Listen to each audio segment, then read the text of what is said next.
Ladies and gentlemen, this is the Above the Bar podcast, a show about a middle-aged father, current events, and how these things affect my everyday life.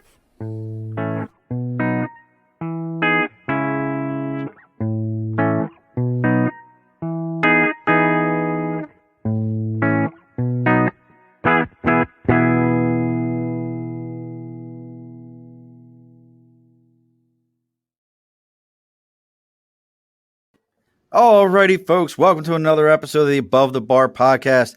It's your host, Sean. It is my day. It is St. Patrick's Day. I got my green lantern on. We got to be as green as we possibly can. Today, we're doing something else, though, that's very near and dear to my heart, and that is collecting. It is not hoarding. It is not gathering. It is collecting. This is something I have been passionate about for a long time. If some of you that know me, I've collected ex-wives. I've collected children, collecting grandchildren now, but I have other collections. So with us today, Doug, I should have asked you this before. Is it Dreier? Dreier.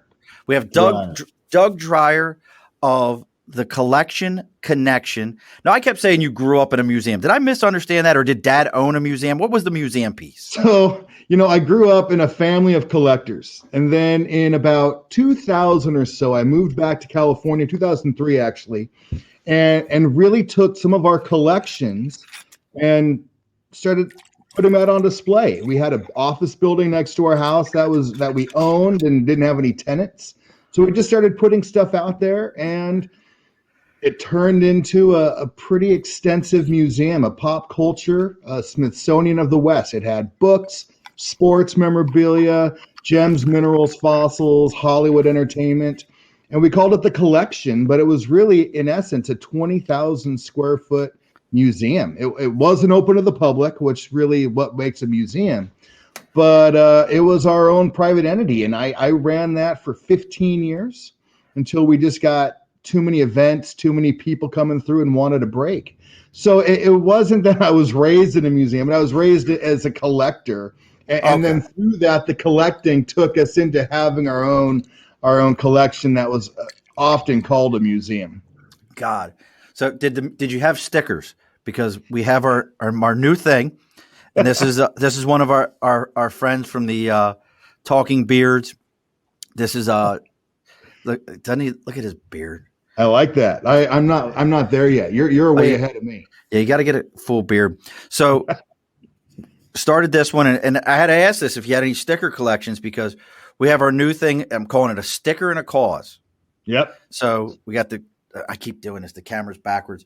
So we have Cody's already on it. We love Cody. Cody's out there. Cody has her own. She collects trance dances. She has her own thing called the trance dance.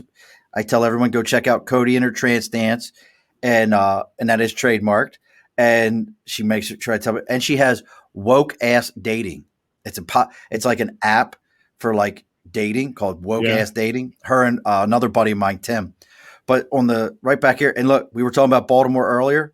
Look right there in the middle. Look at that. Oh my goodness. The gentleman next week is in Cleveland. I can't wait for this conversation. So I don't have stickers yet, but working on it. I have a hat. I'll send you a hat at some point. We'll get that going. It's funny, growing up, I collected stickers. And really now with my kids, when we travel, if we are in Sedona, they buy the sticker and it goes on their water bottle that they travel with. And it really is collecting that sticker connects them to Sedona or Flagstaff or Seattle, wherever we are. There's usually those vinyl type stickers, and they're really collecting memories, right? And some of the stickers that are out there, we got another listener, Tyler Hill. Tyler, he designed this one for the Talking Beards. It's gorgeous. But so sticker and a cause. I want to throw this out here before we get too far into it. If you got something that you're passionate about, something you care about, if you hit me up. I'll give you an address. You send me your sticker. We'll talk about it for a moment, and I'll throw it up here on the clock. It's a free little publicity for anybody. Sticker and a cause. We'll make it happen. I'm hoping to come up with some sort of like low-level scholarship to start with that I can run contests, so I can find out what kind of collections people have for their children. How are they raising their kids to be collectors? Because I think collecting is such an important skill to nurture. What's I mean, organized? It's an organizational skill. it's organizational skills, it's interpersonal skills, it's sorting skills, it's business skills, it's so many things. And what you'd said before, it's not just accumulation or gathering. It's a collection. You're organizing something that interests you. And so through that, you are creating this passion, this direction. It's not just, I've got this, I've got that, we're going to put it together. A collection isn't organized sometimes, but it's a mindset of, I'm trying to do something that interests me, and I'm going to gather it for whatever reason. Yeah.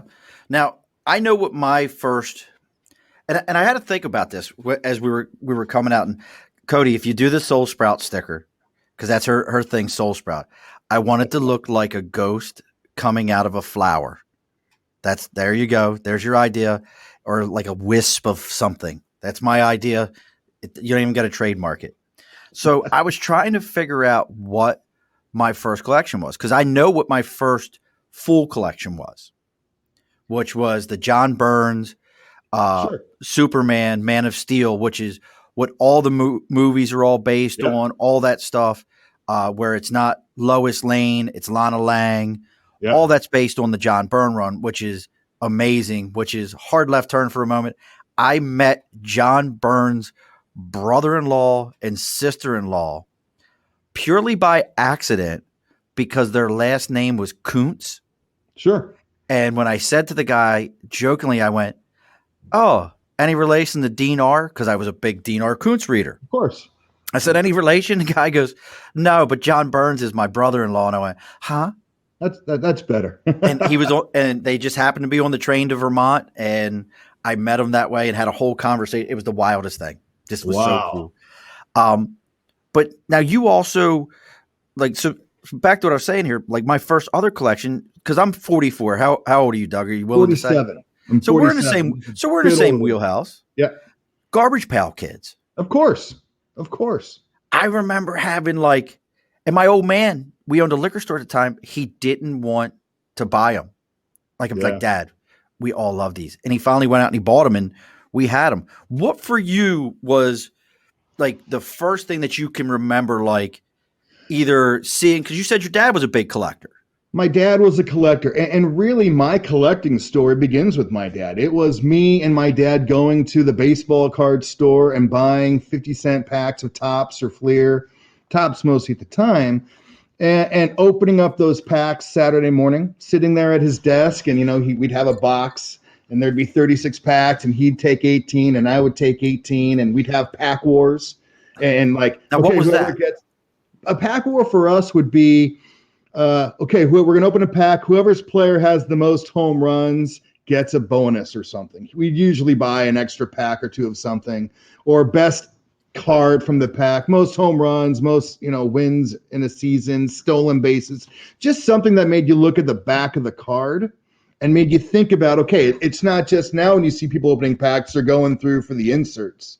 Right. Where's the piece of a baseball bat or piece of a jersey? I was raised really to look at the back of the card and find out, who was the most, what's the on-base percentage of Wally Joyner or Doug DeCinces or whomever, Rod Carew.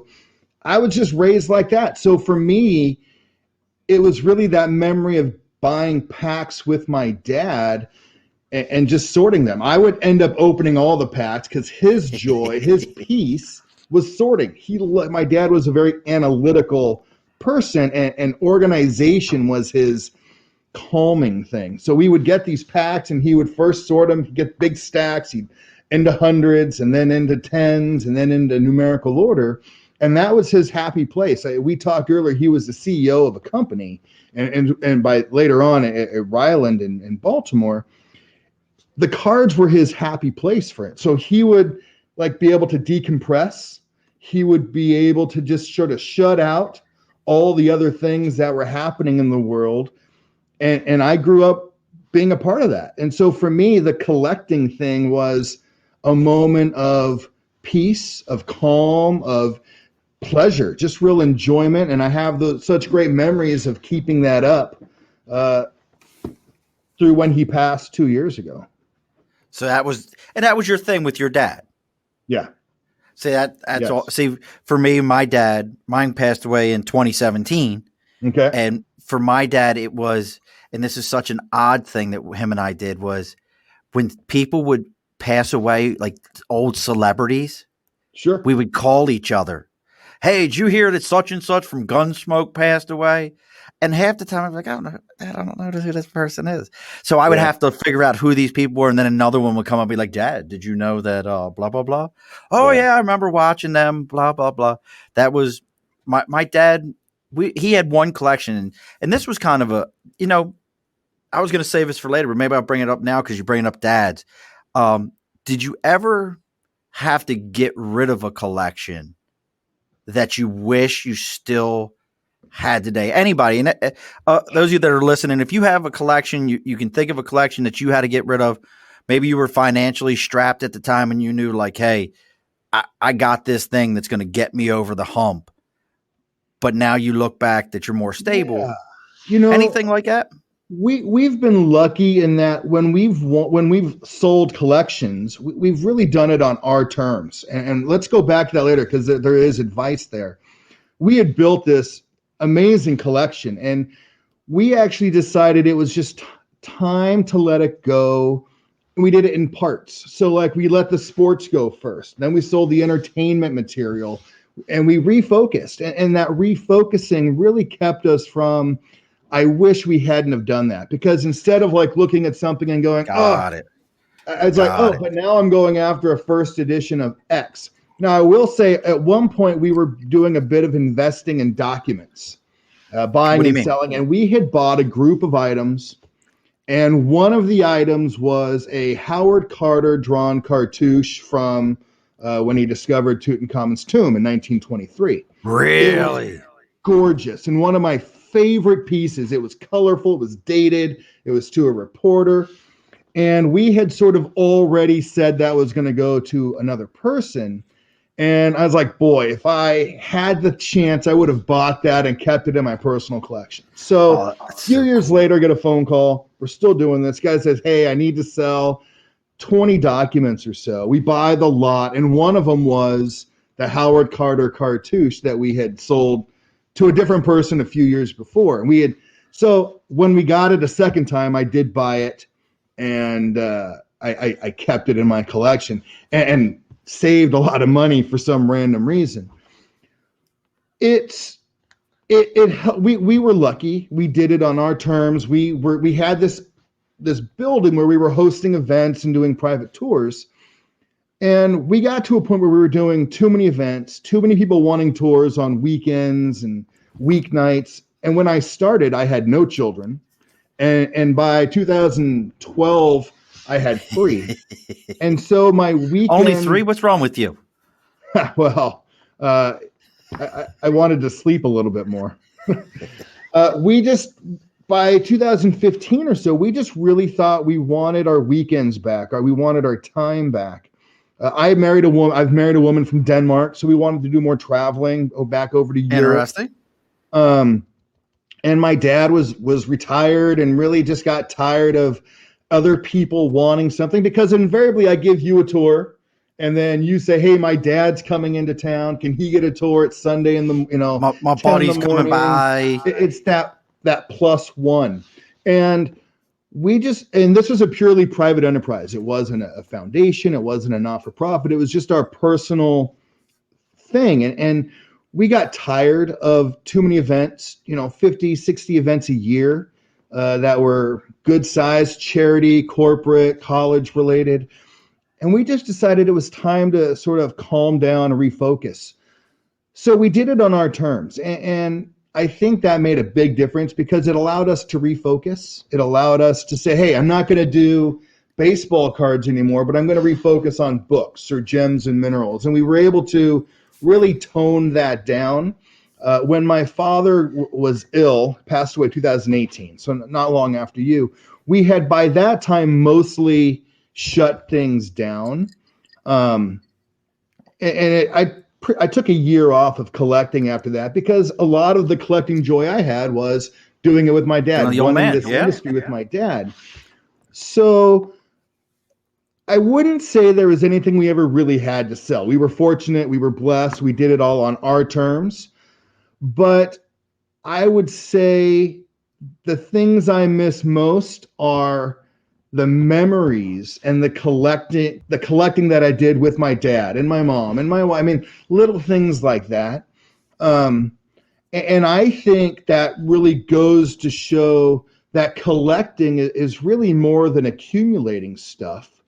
It was collecting the memories and collecting the moments. And when I think people collect because they want to be a part of something, right? I Right. mean, you're a military guy, Yep. and you know when you are in a group of other people who are in the military, you've sort of found your tribe. You have the same language, you have that shared experiences, and that bonds you, right?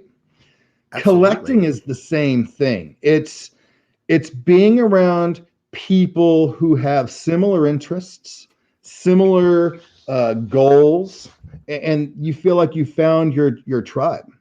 And I, so I think there's something really there that you're connecting to a memory, a place, a time, a group, something that affected you. For me, it was my family. I grew up in Anaheim, so it's the Angels. I grew up the Rams. I have here, a Johnny Hecker Rams jersey that I just gotten signed. Those things make a difference, and when I look at those, I remember those moments, and so I miss those more than I miss the actual items themselves. See, it's funny you keep using that term tribe for collecting. So my best friend Ken and I, um, every year we do our pilgrimage to NYCC. And for those of Sure. you that don't know what that is, that's New York City Comic Con. Yep. We take the train down. We stay in the same hotel. It's changed names now. It used to be called Bourbon Street or something like that. It's got a new name, but it's basically the same place. It's right in Hell's Kitchen. Buy all the food and drink you could ever want. We go over to the Javits together, and we have. I mean, we go from Albany down there, Albany, New York, to down there, and we still run into people that we know from Albany. Yeah. We see people. I got him having a brain fart right now. I do this at every show. There's a gentleman that I met, no shitter. My son, who's 17, was 9. We were standing waiting on the shuttle bus before I ever started working on the trains, waiting on the shuttle bus to take us back to the train station to come home to Albany. And the gentleman's standing next to me, and we get to chitty chatting a little bit. Didn't think much of it. He was a nice guy. We were talking about art, and I always have a sketchbook because that's one of the things I collect when I go to my shows is I get original sketches from I do the artists. same thing. I'm with you. And then Unbelievable. I have a baseball card comic book connection that I wonder if you know. We'll talk Okay. about here in a minute. So the guy standing next to me, I swear to you, almost 5-6 years later, maybe even longer than that, I'm on Facebook and I get a message. Hey, it's such and such. You met me at Comic-Con in New York City. I was standing there. Hey, man, how you been? Didn't know him from Adam at that point. We still talk. You know, we're casual Facebook kind of friends, but it's one of those kind of things. Like I absolutely know. And then I have a friend Cliff. Cliff and I would have never met each other. We would have never been in the same circles, anything, if it wasn't for collecting Yeah. and Absolutely. that passion. So I get it completely. And it's funny, and I'm going to talk about this because you've collected things from around the world. Yeah. And Jeanette is my favorite English woman. She keeps me honest on all of my Doctor Who. Of course. She keeps me I like honest on her and I. One day we'll have to see if she knows Red Dwarf. I love Red Dwarf from over there. That's one of my favorite shows. I know you got somebody hiding out around there. I heard him Hey, Trevor. come here, Trevor. That script that's over there by the door. I think that'd be interesting to see. It's that 1963 one. Sorry, you mentioned England, so I thought that might be So, something but you'll but want she to. brings up a very interesting thing. So, Tintin and Asterix. I don't know what Asterix is at Yeah, I all, do. I but married a now European. I know that. so I know Tintin, but that's an example of things that here, and I remember this from Magic cards. So for a little bit of time, I collected Magic the Gathering cards, MTG, I'm with you. and it was interesting how here in the States, if you had a card, a foreign language card in the mid 90s, which today you wouldn't think nothing of it. If I want a foreign language card, I'll go online, I'll order it, it'll be here, I'll get a whole damn box of them. It won't mean Yeah, anything. yeah, But in the mid 90s, that card that might be in Spanish or French or Italian yeah. was like, oh, it was Big like, time. Absolutely. and, Yeah. really, it today we would think nothing of it. Now, you said you had a script over there. I do. So what you had script do we mentioned have? like Doctor Who. This is a 1963 serial script for Doctor Who, episode 10, serial B, the episode 6. I'm sorry, The Ordeal. And so this was a gift from my father. I collect Doctor Who, a lot of original art and stuff like that.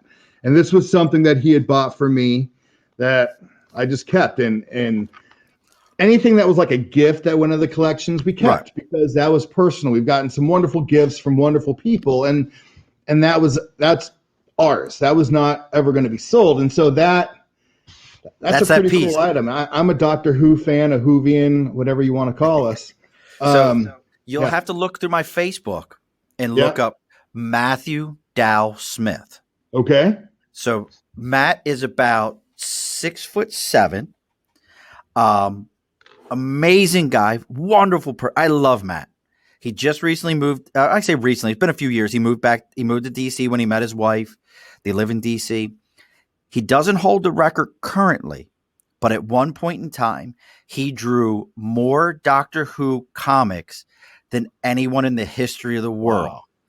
And what was great about it was he was drawing Doctor Who when Matt Smith was Doctor Who. So Matthew Dow Smith was drawing Matthew Smith. Matt Smith. That's pretty cool. I've got some original artwork of Doctor Who somewhere. I think it's over there. A friend of mine is a guy named Lee Cosi. He's an artist, does a lot of work for Lucasfilm, and he does some artwork for me. And that's a different guy. They're the framed pieces. But no, boy, over there, get that one. Yeah. But I mean, to go back to like you met your friends through there, I'm thinking about what collecting has done for me. My best friends came through collecting. I was at a card show in 2003-ish. Walked up with my dad to a guy sitting at a table, and he's in my wedding, and he met his wife at my wedding, and so now we're sitting through this amazing thing where collecting brought me my best friends, my friends from San Diego. I have a friend named Lee who's an artist, does work for Lucasfilm, and he does amazing work. And I met him. He was an artist at a show, and we just started talking and became really good friends. And now we hang out outside of Comic-Cons and so forth. Collecting brings friends. It brings my job. I work with museums now on collecting and exhibit design. And I think that all goes back to that Saturday mornings doing baseball cards with my dad. Oh, that's so cool. Now, this friend of yours, this isn't Jim Lee, is it? No, it's not Jim. Okay, Lee, I'm just double checking. You're like, my friend Lee, and you're just kind of brushing through this, like, my friend Lee, no big deal. My friend Lee Cosi, that's right. I do have a Jim Lee piece there that I met through another friend. He was doing a Lego thing, and he did a sketch for me on that.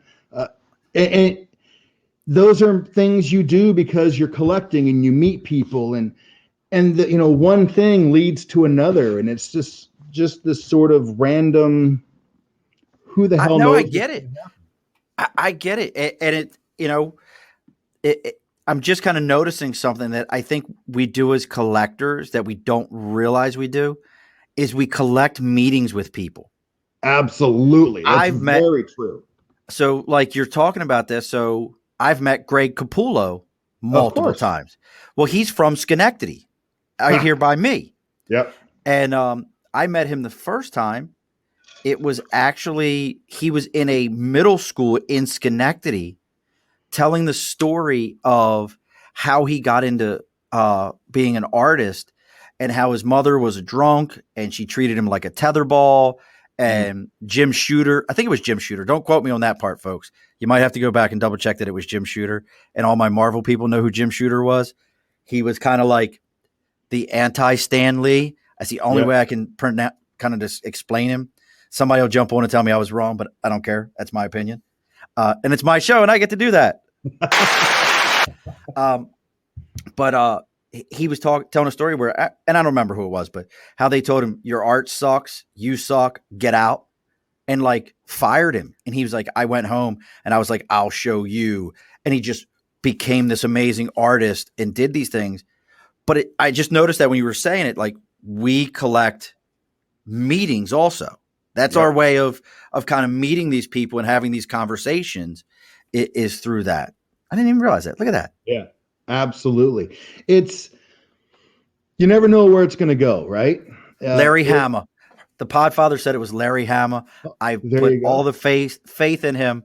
The Podfather, Herb there, DW, he runs our network. We're on the Earplug network, so this will go out and be on there. And I would say on a scale of 1 to 10 with comics, I'm a pretty solid 6 or 7. Yep. Herb's a solid 8 to 9. Like he's got his shit down pat. So if he says it was Larry Hama, it was Larry Hama. But he still doesn't like Green Lantern, so I don't care about it. Yeah, hey, I was a Marvel guy. I grew up collecting Thor and Spider-Man, Punisher, Spider-Man 129.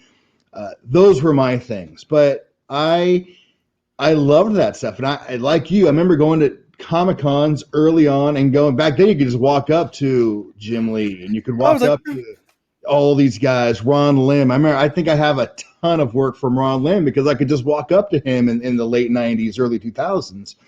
And now it's like there's lines and it's, the prices on stuff. Neil Adams is another great example. I mean, Neil Adams is, of course, legendary artist, and he's got people, lining up to talk to him, and it's just been absurd what's been going on. Wonder if I see if my bride's listening. She's my wife always listens. If she is listening and she comes down, I have a seat, and this is something I'd love to get your opinion on. I have a CGC of Green Lantern, Green Arrow. My ward is a junkie, which was cover. Phenomenal cover. For those who don't know it, it was during the heroin in the 70s. New York City was just not. New York City wasn't this fun-loving place that we all think of today. But I actually have a gold CGC signed Neil Adams, verified of that, and it's one of those ones that where you talk about your dad. We had somebody in the comic book collecting world, a guy named Dave Music. I don't know if you ever heard the name. Going around, Dave created comic book frames. Sure. And he created this thing where you could take your book and drop a hard sleeve into it. Oh, sure. And hang it on the wall. And he would send you custom ones with, if you wanted Walking Dead, this, that, or the other. Yeah. And once in a while, if he needed a couple of bucks or his collection was getting too big, he would sell something off. Well, I bought that off of him. And to this day, I couldn't tell you. Dave passed away about 2 years ago. It popped up on Facebook. Hey, we miss you, Dave. Dave passed away. I've searched it 100 times. No one has ever said what was going on, what happened to the guy. But it's, collecting. Again, there's a guy who there is no reason but collecting for us to meet. Yep. Now, let's go back because I wanted to bring this up. Do you know the baseball card and comic book connection from the 90s? Okay, there's probably a bunch. There's a big one. Baseball card, comic connection from the 90s. And I'll even go baseball card, comic book, and I don't remember, but I want to say there was even a cartoon. Okay, Bo Jackson comes to mind. I'm thinking, you got me on that one. What do you got? Super Pro. Okay. Do you remember Super Pro? So wow, you're really digging into the bottom of the barrel stuff there, aren't you? But he's a big one for the Yeah. Albany area because Yeah. Joe Sinnott, who just passed away, Yes. Big name. Yeah. Joe was from the Albany area. And for those who don't know, Joe was the oldest living employee of Marvel Comics. Yep. I think it was like 67 years, something along those lines. And Super Pro was his character.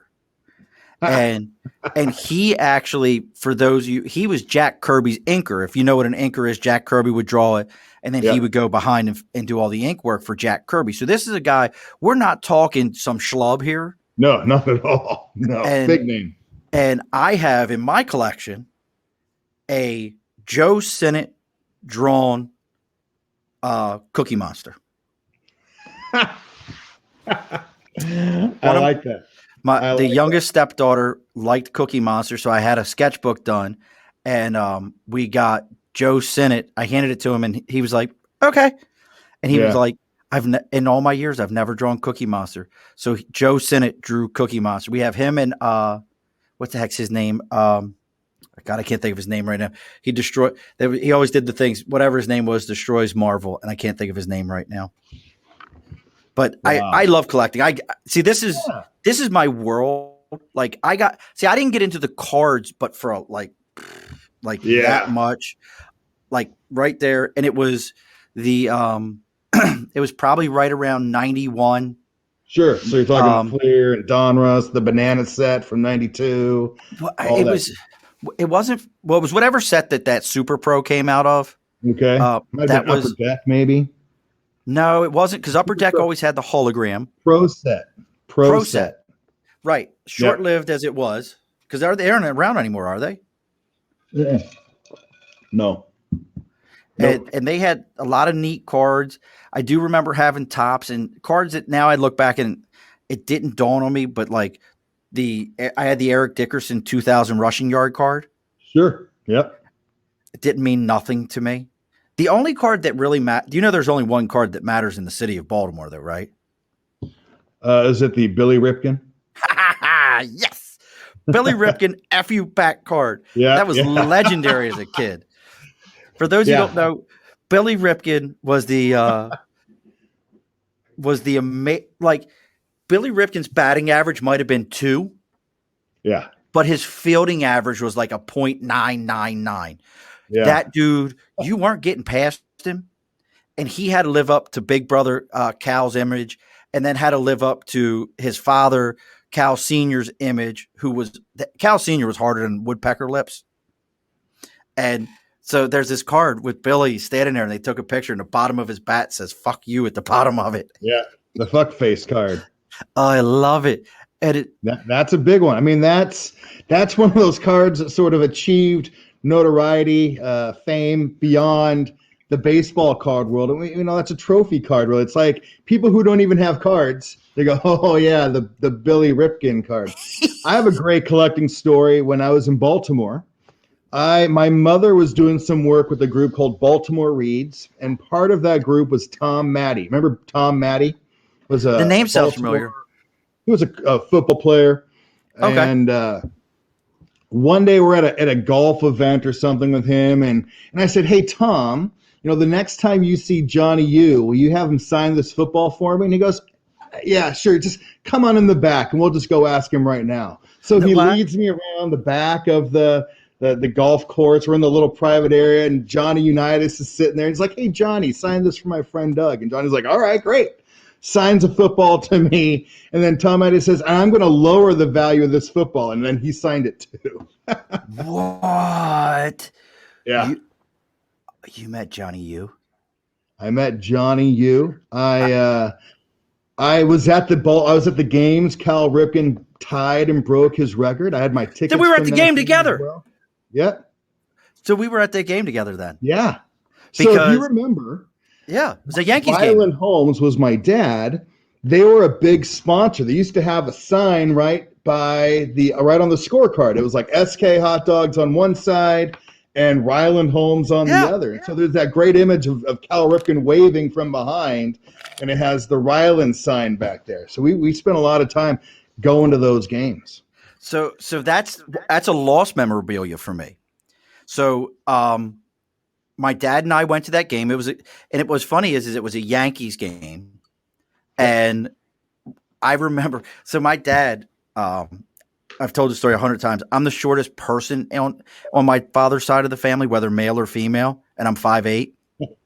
Even the women are taller than me. They're 5'10". There's one that's 6'2". Everybody's taller than me. But my dad was a thin man, but he had big, long hands. And he would clap like this. Like this Trap in popping the sound. air. Trap in the air, this popping sound. Who knows what that just sounded like in somebody's car? For everybody in their car listening to this, hey Siri.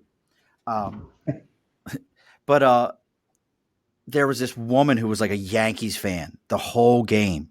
And she's like annoying my father cheering for the Yankees. And then the O's ended up winning that game. And as the O's were coming back in that game, the old man kept popping that clap, getting closer and closer to this woman's head. And I'm looking at my dad going, oh God, we're going to fight somebody in Camden Yards today because my father's half in the bag and clapping in somebody's face. Oh no. But I got back. I was in the Marine Corps at the time. Yep. So I get all the way back to North Carolina and my dad goes, where's your ticket stub? I don't know, Dad. What do you mean? He goes, you got to find your ticket stub. I'm like, why? What's going on? He goes, Cal didn't play today. Yeah. I looked everywhere. Couldn't find it. Yeah. But I was there. I do know I was there. Yeah, pretty crazy. So to go back into the baseball world, I was born May 14th, 1973. Nolan Ryan, as an Angel, threw his first no-hitter May 15th, 1973. And my dad remembers holding me in the hospital listening to that game. And so years and years and years later, it's probably 15 years ago, Dick Enberg sells his collection. Dick Enberg was the announcer for the Angels at the time. Oh, I didn't know that. We bought this, and this is Dick Enberg's scorecard from Nolan Ryan's first no-hitter. Oh, that's so cool. Dated May 15th, 1973. No hit. Right there, you can kind of see no hit. I'd try backwards, but right there, it's got all his notes from the game. And I thought that was pretty dang cool. You got two Hall of Famers on one thing. Dick Enberg, of course, in the Hall of Fame as an announcer. Nolan Ryan, it's a pitcher. And that was something that had real connection because it was a memory of my dad's. I don't remember that, obviously. Right. But he held me and listened to that game on the radio in the hospital. And so that's a pretty powerful thing. And so when I look at that, it's beyond being a cool item. It really is. But it's a very personal thing for me as a memory to my mom and my dad and being in the hospital there. So my mom is a huge part of our collecting as well. My dad and I, you follow baseball. You remember the 1988 World Series, right? Kirk Gibson hits the home run. Yep. So 2003, Kirk Gibson puts that stuff up for auction. And we were going to bid on it. We wanted to keep it all together because it was 5-6 different lots. We wanted to buy it, keep it in California. We were worried it was going to go a piece to New York and a piece to LA. And so we said, we're going to go after that. So it's November 13th, the day before my son's third birthday, and we're at Disneyland, California. And we're at dinner, and my dad and I are like texting under the table, and I'm checking the auction that's going on. My mom's like, what the hell are you doing? And we're like, no, there's this Gibson thing. And she goes, that's the guy that did this after he hit the home run. And we're like, yeah, it's a big deal. And she's like, just bid on it and win it and get it over with. So we do. And it's not cheap. Oh, but I remember like 3 a.m. I'm lying on a bed at Disneyland Hotel in Anaheim, California, bidding on it and waiting for the auction to close. And and so now I have this memory of my mom like, just get it over with and bid. And it being my son's birthday, and I'm at Disneyland that day fielding calls from the press and what's going on? Can we talk? And all those things combine to create this amazing memory. The Gibson stuff, I mean, it's one of the great moments in sports history. And if you're in Southern California, it is the number one California, well, probably not for Oakland, but it's the number one Southern California sport moment, right? I mean, it's that great, I don't believe what I just saw, or Vince Scully's, in a year that's been so improbable, the impossible has happened. I mean, those are moments in time. And I think about that, but I also think of me and my mom and my dad at dinner trying to like bid under the table at the auction. And she has always been so supportive of my father's collecting, of my collecting. And that's so powerful. It's profound to find someone who is so supportive of you in something like that. Now, my mom usually made out pretty well when we felt guilty about buying stuff and she'd get other things.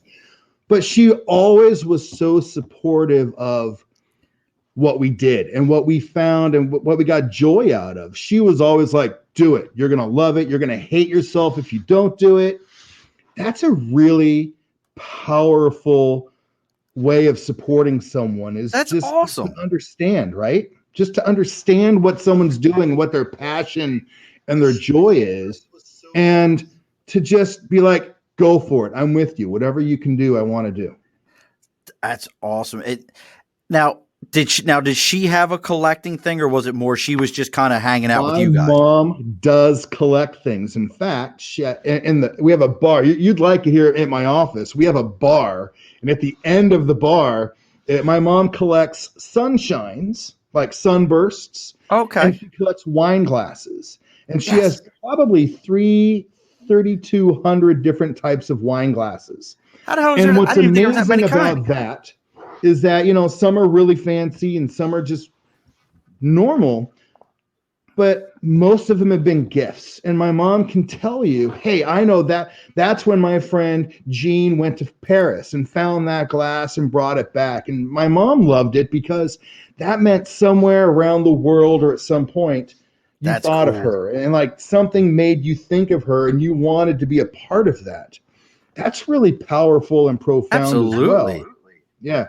So she collects wine glasses, and when we would do events here, rather than having a wine glass with a little tag on it, you would have a one-of-a-kind wine glass.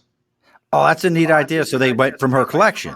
They went from her collection, and we lost a few here and there. People drinking, that's what they do. But it was really unique. And if we do this again, I'll have some examples that I can show you because they're really cool. But my mom, for her, she loves that, and she loves even more the fact that each one has a memory, right? Each glass in that collection is, oh, we bought that when we were in Ojai, or we were in New York and it was snowing and we walked past this little tiny craft store and walked in and they had that wine glass of a lion. And so she bought it. And much like collecting postcards or pens from hotels or whatever, a collecting thing really is about the how and the when, right? Right. It's that moment of the journey. We always say it's the journey rather than the end. And it's true. I mean, we think about what we've done through all this. You think about collecting comic art. Oh, I love it. And it's when you've met these people. I remember once being at a hotel in Anaheim, California, and being in an elevator with Neil Adams with a bunch of people at Disneyland who had no idea who he was. And I just thought, I know who you are, Neil. Thanks for all the great work. And he smiled and, said hi to my son. That's really cool. And you can't get that experience just randomly. It sort of just, you kind of have to push those things forward, right? Absolutely. See, Neil Adams is an interesting one when you bring him up. I feel like meeting him and like really having a conversation with him, he'd be a dick. Not true at all. He gives, like, have you ever heard him talk about getting the Superman, Schuster and Simon? Was it Simon and Schuster Superman? Yeah. And how he got them their money and how he went through that process and he fought for them. And if you listen to it, it's a super powerful story. And folks, you want to hear a story of how a guy said to the system, you can go pound sand. Listen to Neil Adams. I'm giving myself chills talk about it. Yeah. listen to Neil Adams talk about going up against this monster DC and going, not only do you need to go ahead and pay these guys and pay them properly, I'm going to take you to the court of public opinion, and that's where you're going to lose at. Yeah. And then he turned around and told them all, and by the way, everybody's artwork they've ever done, it belongs to them, not to you. You just get to publish it, but they get to keep the original art.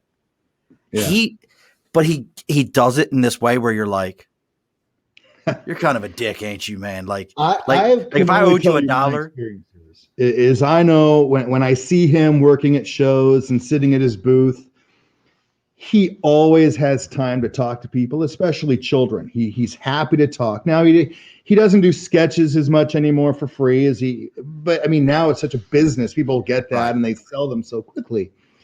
But I've never found him to not talk to someone unless he's already involved doing a podcast or an interview, and especially good with kids. That's my experience. I've never had to sit and listen to a lecture. I've watched some YouTube videos where he's talking about the science or the art of writing and drawing, which I have no skill at whatsoever. I peaked as an artist at age 4. I mean, that was the height of my artist.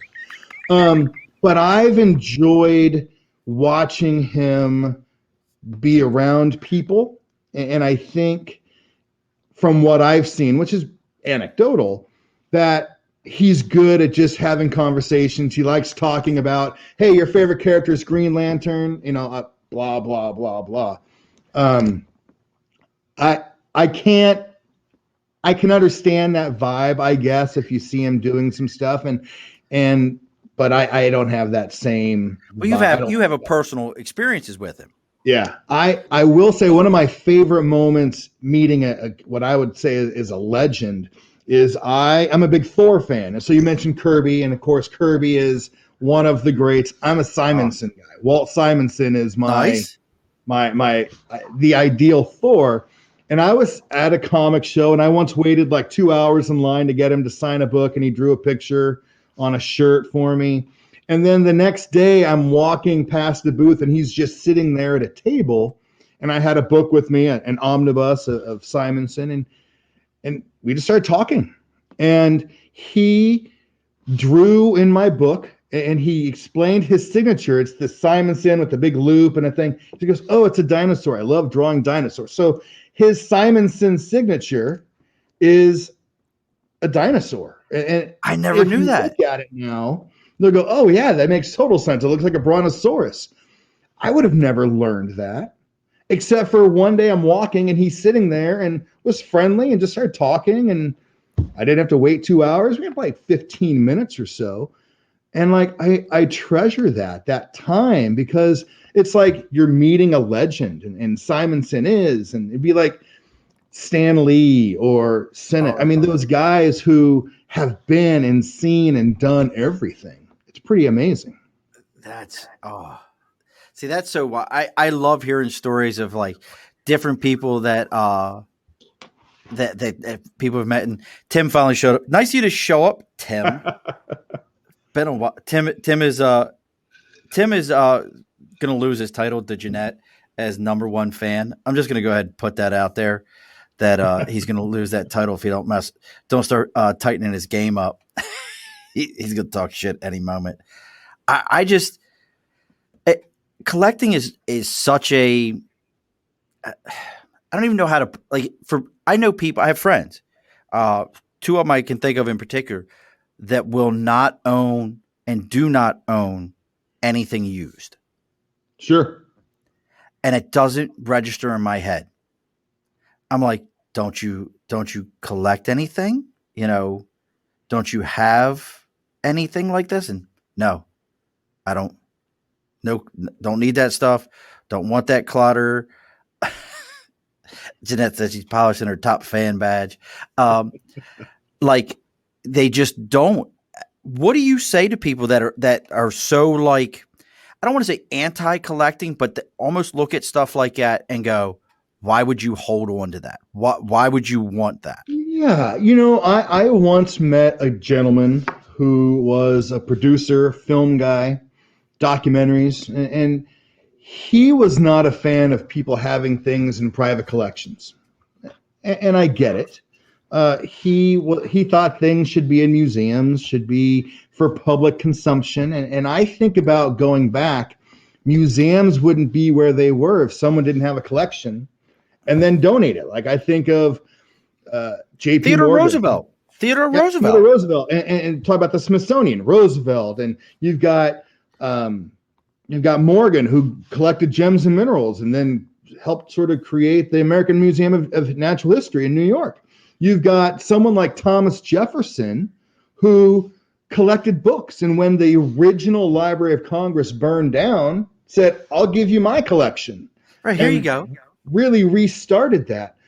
Collections matter, and really one thing can lead to another thing, but personal collections are important, and they can still be used for research, and ultimately they go out. These are just items. We don't hold on to them forever. They make their way through, and I would say someone who collects is doing a service, and ultimately that service gets passed along in knowledge and labor. I know as a set collector, my dad and I were set guys, and there are hundreds of different types of ways to collect baseball cards. You've got rookie collectors and typeset collectors and team sets, and we were set guys, and we built a few sets that had never been built before, and like one of a kind sets, Boston Garter, Joseph Hall cabinets from like the 1880s, 90s. And when we sold our collection, and when you see these things break out, it's almost like a part of your soul breaks. Like, oh, we worked so hard at putting that together. But ultimately, they're just items. And we realized as we sort of downsized and deaccessioned the collection that we can only hold on to them for so long. I'm a Doctor Who guy. Sooner or later, this script is going to pass along, and if I don't have it, maybe the person who doesn't take care of it. You never know. So I've always thought the things that I have, I've sort of have this. I need to shepherd it and protect it and write about it and say these are important.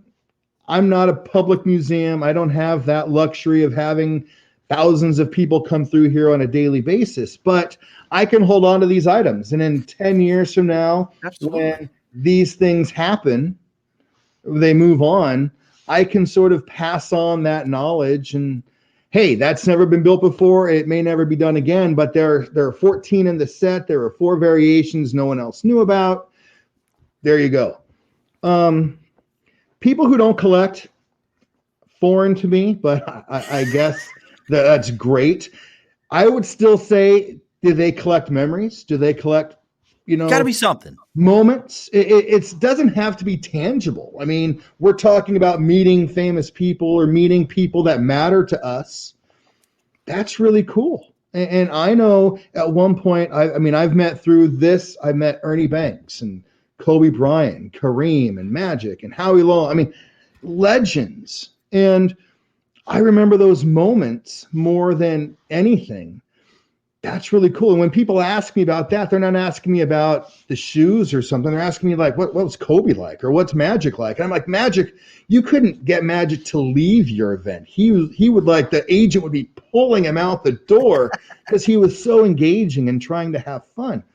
Those are the things that matter as I've gone on, that I remember most. Like when we did these tours, like we would do the events here, and people would come up to me years later and say, "Oh my gosh, Doug, you don't even know how important that tour was. I brought my dad through, and up till the day he passed, that was one of his favorite things, to hold a Babe Ruth bat or hold the Honus Wagner in his hand." Now that I look back, those moments matter more emotionally to me, is how we affected people. And I know when people say, "Doug, you didn't know me, but your dad once gave me a tour to me and my brother," and those are the ones that hit me the most. Like, those are the things that really matter to me. And so those moments, more than the items, Like I know, like these Trout jerseys, I know which game they were. I remember like this Johnny Hecker jersey I have right here. That was from a Monday night game against the Bears this year where he put on the punting clinic, 5 punts inside the 10-yard line with special teams player of the year or the month or the week. And I remember watching that game and everybody was so excited. Like it had never been happened before. I remember watching that. So it comes up for auction and I buy it. It's not expensive, but it Right. means a lot more to me because I know that moment. That Gibson material, the bat, the jersey, the helmet, that is one of the real where were you moments. I can't tell you how many times people said, oh, I know right where I was when Kirk Gibson hit that home run. I was watching it on TV. I was in the game. You know, there are 50,000 people at the game, but it seems like 800,000 the way people talk, right? But it's a where were you moment. And how, think about, you're the same age as I. How few really where were you moments are there in life? OJ, the Challenger, those kinds of things. So I explained this once to the Smithsonian when they did a show on it. We think about how few where were you moments there are in our life. Think about how few of those are positive, right? We think of generally where were you moments are negative. Kennedy, the space shuttle, Right. OJ. So then that narrows it down. Then how many of those can you actually hold in your hand? That is the true power of the Kirk Gibson bat. That moment united Southern California and really baseball. I mean, that's one of when they do, you know, great moments in the World Series, the Gibson home runs usually top 10, top 5. That's a tangible thing, but that moment in time is what people remember, the story, and he comes up limping and everybody goes, oh yeah, when he did the pumping like my mom did. That's pretty damned powerful as a way of remembering history and the past, and that can unite people. And I think of you go to the New York City Comic Con, right? Yeah. Oh yeah, absolutely. It's huge, right? I guess 100,000+ people. All those people are there for one thing. I do the San Diego one, and I think Comic Cons are one of those places where everybody sort of fits in, right? And there are a lot of people who don't fit in here, there. There's rich and there's poor and there's different nationalities and gender, whatever. You go to Comic-Con and everybody's there for the same reason. They're all there and they don't really care about that. Models are talking to people who've had to work a year to buy the ticket and wait in line 4 hours. But they're there because they have that shared joy in something. And it's when you're talking comic art, or you're talking to your military friends. I'm talking sports with my friends. Those water cooler moments, or I mean, you remember Death of Superman, that whole huge comic thing. Oh God, that was ridiculous. Those are huge, but that's what people talk about. And so people to go back to your question, people who don't collect, they probably collect memories and moments.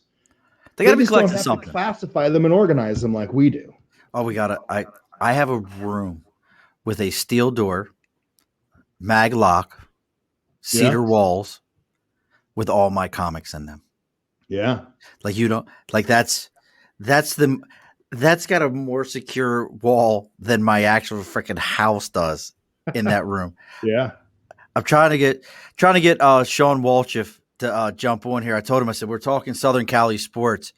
Try to get him to jump on. Those of you who've listened to the show, Sean is California Comfort Barbecue, Cali Comfort Barbecue, Southern California. Love the guy. He is one of those inspirations as this show is going on. I'll tell you, I hope you get a chance to talk to him. As Jeanette and Tim, for those of you who can't see Jeanette and Tim here, they're talking about who's getting to babysit me as the Telemardu is starting to flow a little better and a little better at each moment. Each one goes down a little bit smoother as we're going on here. And I agree with Jeanette. The positive memories of collecting. I got to meet one of my legends, which was, but I got to ask you the one crazy collector question. And I never ran into this till I ran it. So as a comic book collector, you could damn near sign my book with lipstick as long as I know who's signing it. Yeah. And I really don't give two shits. Yep. I was in 2009. It had to be 2009 because that's when I moved to Albany. The first ever Hall of Fame baseball game at Canton, or not Canton, Okay. but Yep. Cooperstown, Cooperstown. because it's right here in the Albany area. Yep. So, I mean, at that time they had the oldest living pitcher was out there. He threw. There's all these legends out there that they could get out for the weekend, and I got to meet what could be one of the nicest people you would ever meet in your life, Brooks Robinson. Oh, yeah. Brooks is like the Southern charm. He's trying, and I just wanted to meet him. And Yeah. he signed the program that I have for it. But I remember these douche rags, and there's no other way to call them that, Mm-hmm. that are standing there. And I heard this come out of one of their mouths. I hope he doesn't sign with his pen. He needs to use my special one. And it was a baseball bat, and it was going to get dropped into a tube. And this clown was going to turn around, and he was just it meant nothing to him Yeah. to see what is probably one of the greatest third basemen Yep. to ever play the game. I'm going to tell you right now, you did not want to send one up third baseline in the 70s and 80s Orioles when you had Brooks on third and Boog Powell on first. That was a bad plan. It Yeah. was not going to work out for you. And to watch this guy talk that way was the other side of collecting. And I think this is the other dark side that some of us hear about. Like, I have an original The Fight poster, Muhammad Ali and Frazier, The Fight poster from when it was broadcast on closed circuit TV, and this was from one of the gyms in Harlem.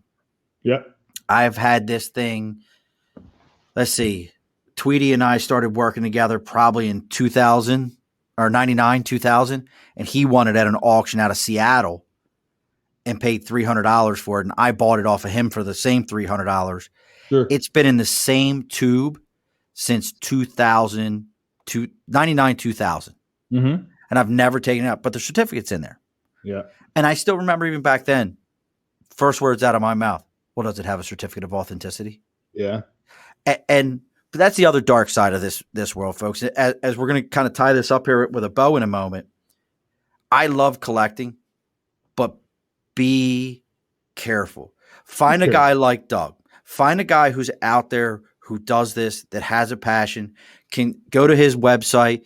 Now, can they buy stuff on the Collectors Connection? They cannot. So what the Collection Connection does is it really talks to people about collecting, the power of it. I'm a former educator. We talked about this. I taught in Canton, Maryland, then Albuquerque, New Mexico.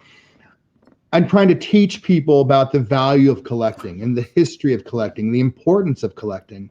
The Collection Connection will also do consulting. I've had people that want to buy or build or sell collections. I've had a lot of experience doing that. I've sold massive amounts. I've built massive collections. It's a skill. It takes time, and if you don't do it on your terms, it will not end well. So I do a lot of consulting on that sense. I can coach. I can build roadmaps for collecting. If you want to build a book collection, you want to build, Hall of Fame. I have experience doing that, and there are people who have hired me to help them finish a 57 Topps set collection. They don't want to deal with auction houses. They don't want to deal with eBay. I have a lot of experience doing that. I can simplify that, and I know that language. It's that I know the language of auction houses. I know the contractual debates that they're going to have, and so I can simplify those things. I've given lectures to companies about how they can use collecting concepts to improve their sales, how they can teach their employees to cultivate collectors and improve, day by day thing. One purchase leads to another one and leads to me telling another person to go there, and it builds up. A lot of it is about the connecting part of it, right? If you can connect to someone and find something to talk about, you've built that bridge, and that bridge then can lead you anywhere else. So it's really about how collecting matters, and how it means something more than accumulating stuff. It's a connecting to a memory, a time, a place, a group, a thing that gives you peace, comfort, joy. For my dad, it was calming down and sort of separating out all the fancy business stuff, and I'm putting baseball cards in order. To I enjoy meeting people. To me, collecting is so much more than things. It's memories, it's moments. That to me is what I'm trying to expound with the collection connection. And then you have the other thing that's coming up is the DCD collects. And so that is a series of eBay, Instagram discussions. I'll be doing a podcast soon talking collecting with people who collect. And it's going to be very similar to what we just talked about today. It's not so much the value of what you have. It's why do you collect that? What was the spark? What was the genesis of why you do that? What were the memories? What are the lessons you've learned? How would you tell someone who's new to that hobby? How would you get them involved? What's been your ups and downs? And I just really want to build on that. It's not about value. It's about the journey. It's about the time, the experience, and what you get out of it more than the flippers, the guy who's going to get the bat signed by Brooks Robinson, who was a gentleman, and Boog Powell, who not only was a gentleman but made great barbecue, right? We remember Boog. Yes. Boog's barbecue out in the field. For those of you that have never had a pit beef sandwich, barbecue in Maryland has a special twist to it. Yeah. And Tim, yes, a douchebag to Sean in Webster is an asshole. I just prefer douchebag. If you've never had a pit beef sandwich, just to kind of sidebar, hard left here, folks. We're going to go hard left. That is a top round roast that has been seasoned, cooked over an open pit on a spit, and then shaved down, preferably on rye bread, onto the sandwich with raw white onions and then horseradish and yellow mustard that you will eat to your glory. Look, you can't see it right now, but as the way I just described it, Doug shed a tear. I watched him wipe the tear away. And so you used to go to Baltimore Oriole games, and out behind the field, flag court. There was his Boog's Corner, and you would buy barbecue, and he would be there more often than not talking to people. And so he was the kind of guy who just loved being around people. So I think of as many people who think of Boog Powell for baseball, there are as many people who Boog Powell is barbecue, and their dad's getting excited to meet this guy, and you're like, why is he important? But man, this food is good. That's really cool. And so to me, that's that memory of meeting people you grew up watching, right? You're a Baltimore guy, and Baltimore all day there, hon. Matty and Ripken and seeing oh my God, I just blanked on his name. Who was the manager that yelled at everybody all the time? Oh, Earl Weaver. Earl Weaver, who had a pocket drunken hot mess. That dude was a drunken hot mess. So that goes to collecting to baseball urban legends. Yeah, I can remember. So I have an uncle. He passed away many, many moons ago.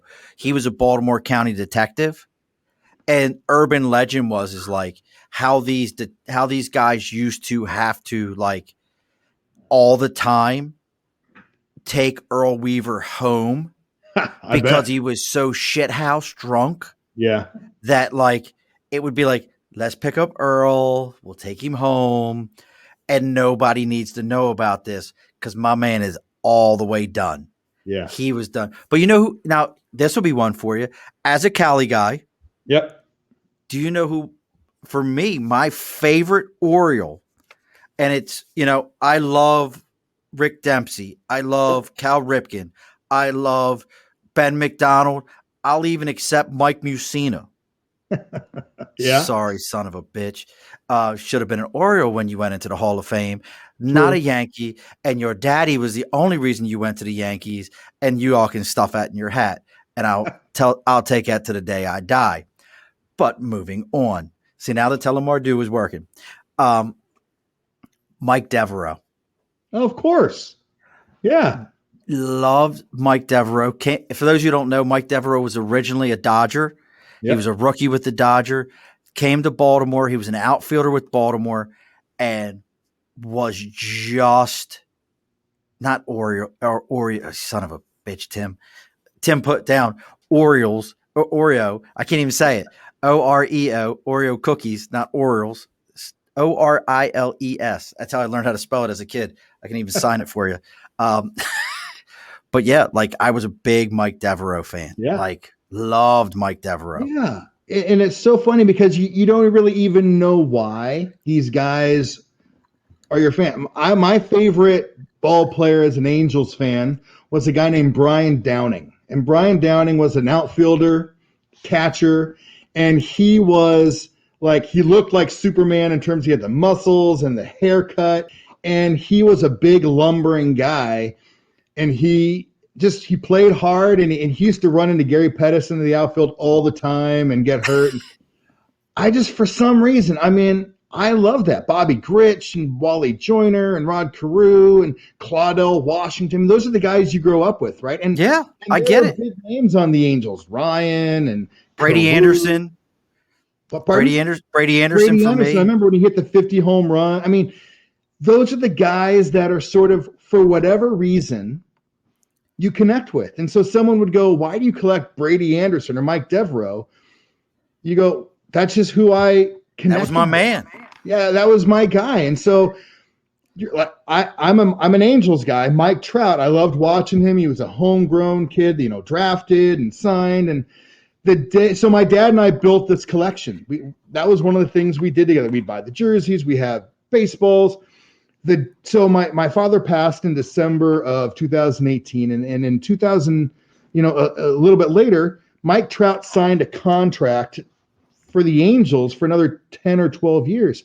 I cried, like that moment of the guy that my dad and I followed is going to remain an Angel, and no one else would have ever had that thought. Right. But for me, it was like all this stuff, all these things we had built mattered. I have another story. So a couple years ago, the Rams played a Monday Night Football game against Kansas City. If you remember that game, it was the highest scoring game, Monday Night Football, Okay, yes. 54-51. It was supposed to be in Mexico. They had a bad field. They moved it back to Los Angeles. And right before that game, we had just moved to Thousand Oaks, California, and there had just been a shooting, the borderline shooting, and then all of a sudden there were fires, really bad fires. So the Rams decided to auction off jerseys from the game, and one of the last things my dad and I bought together before he passed was the quarterback's jersey for the Rams, Jared Goff. Yes, Goff, that game. And it means so much to us because it was the last thing we bought together. Of course, Goff is now traded and is now a Detroit Lion, official today, actually. Was it fish? Oh, it's official now. But I had this really weird response to that. Like, one, hey, I'm a Rams fan. I think Stafford can do great things. And I actually had a real emotional moment when Goff left, because I had this moment with my dad of clicking on the jersey and winning, and it arrived like a week or two before he passed. So I showed it to him in the hospital, and those memories mean so much. And so when he was traded, I'm sure everybody else was like, thinking about it in terms of the team. Right. I had this real visceral response, and that, like, wow, like the thing that really connected me to that and this and here got traded. How do I respond to that? Sometimes the things you're not even thinking about affect you through collecting as well, and it can be really powerful and visceral. I love every bit of it, and I love to collect. I love the fact that your collection is something that's out there, and people are going to be able to connect with you. We're going to get ready. We're going to tie this thing up and put a bow on it here, folks. It's time to turn the lights down at the bar here in a moment. But as I say that, if people want to find you, we definitely have the Collection Connection. We have the podcast. Do we know when the podcast is going to get out there? As soon as I can get it going, we're working on it now. We actually just created a Streamlab account, and we got we got equipment, and we're making it happen. So we'll get there. So will you let us know when it's happening? I'll make sure that I put it out there on the my page. We'll let everybody know about it. We'll share it. Definitely into the whole collecting. It's something I know I'll listen to. And yes, Jeanette, the closed caption probably has been embedding a little Telemardu into it. Get over it. Don't help her out, Tim. So if you had a moment, you wanted to tell somebody, hey, look, if you're looking to get into collecting or you have a young one that you want to get into a hobby like collecting, any quick advice that you would give them? Be supportive. And they may want to collect Pokemon cards and you don't maybe understand Pokemon cards. They may want to collect pencils or pens from hotels they travel to. It doesn't really matter. Don't focus so much on the worth of items. Just focus on why they're doing it and what they're getting out of it, and let them enjoy it, because you never know where one thing will lead you. I went from collecting baseball cards to running a museum and working with museums and creating exhibitions and narrative design. I would have never known that. I sit here with my friend because we were at a baseball card show together and we met through cards, and now we've gone in such random ways. You never know what's going to happen. Just be supportive and try to learn along with them. Tell a friend to stick his head in there. In collecting too. Like, hey, I talk to your kids about what you did and why you did it, and just value the fact that it's more than items. It's so much more than items. It's moments and memories and experiences that they may not have otherwise. That's awesome. Hey, friend, stick your head in the camera. We know you're out there. I heard you with your COVID cough and everything at the beginning of the show. Come here, friend. Your friend. My friend? Yes, your friend. Trevor, your come friend. here. Come here, friend. Because you're involved in this. You're handing out items. Where you at? My friend Trevor. How's it going, Trevor. Guys? There you go. I'm gonna check the audio. It's my. There's Trevor. Yeah. Look, see, Trevor, you could have been welcome into this. Trevor, do you collect anything? That's the understatement of the century. I have collected absolutely everything. That's why this guy is my best friend. Yeah. So again, everything he said, I've been listening to. Great podcast, and love it. Man after my own heart. He collects everything. If you'd like, I'll send you my child support payments, and you can collect that too. I collected those too. See ya. You can't have everything. Where would you put it? Oh, God. Look, and you have your Instagram, which is DC Collects. DCD Collects. DCD Collects. I've been tagging them all week long. Yep. Be sure to go follow them on Instagram. If you have any questions, Instagram, Facebook, please go ahead and follow his Facebook page. He needs as many followers as possible. This is a phenomenal thing. You're going to learn something. You're going to figure out how to collect. As always with our stuff, we've got our Instagram at Above the Bar podcast. Make sure you go out and follow it. If you're listening to this on any of the things, and I got to thank, so I pulled my stats for the 2 listeners in Kenya. Thank you. For my listeners in Brazil. Thank you. Netherlands. I know who you are. Someday you'll be on here on another live show. I love you. You were so much fun on the live show. All you folks, please listen to our live show. Come like the page. We are almost at 1,000 downloads. Nice. Which, for a guy who doesn't have $1 billion backer like some of these shows do, I think that's pretty good. Make sure you check us out on Facebook, Instagram. If you want to send us a message on Twitter, it's at AboveTheBar4. Our email is theabovethebarpodcast@gmail.com. We have our parent network, which is the Earplug Network, where you can find The Daily Show with DW. You can find Random Shit, Random Guy, RSRG. Isn't it a great name? I love his name. We have Grindhouse. We have everybody on there. Make sure you go check out all those guys. Support everyone. We all need your love.